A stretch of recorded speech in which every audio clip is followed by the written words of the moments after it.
છો? આપણા રાજ્યનું આખું પ્રધાનમંડળ છે, કવિરાજ છે, એમાં મારી શું જરૂર છે?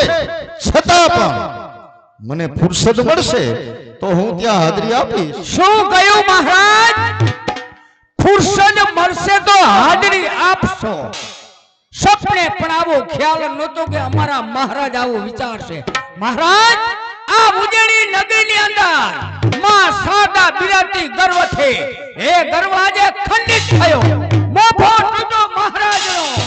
આ રયતનો પોકાર સુનો એ દિવસ જોવાનો અમારે આજે રહ્યો. આવા ઉદ્ધતાય ભૈરા તમારા શબ્દો સાંભળવા માટે હું બિલકુલ તૈયાર નથી, કારણ કે હું તમારો રાજા છું. અમારો રાજા? અમારો રાજા એ તો ક્યારનો મરી ગયો, સરપ ચાલ્યો ગયો અને લીસોટો રહી ગયો. ભરથરી, તું પલટી ગયો, આજ પૂતળું તારું રહી ગયો. રાજા બને અંધ.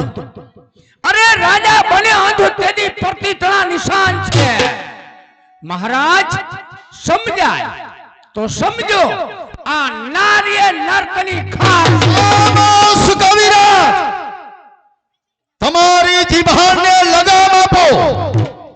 મારી પિંગલા વિરુદ્ધ હવે પછી જો એક પણ શબ્દ તમે બોલશો તો પછી તમારી હત્યા. આ શું કરો છો? તે સત્ય કહી રહ્યો છે અને સત્ય કહેનાર પર વાર ન હોવી જોઈએ.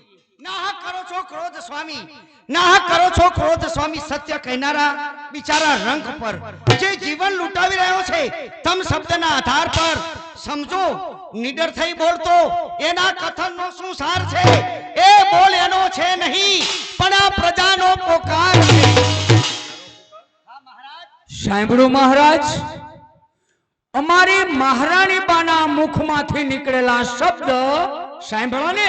સાંભળ્યા, બરાબર સાંભળ્યા.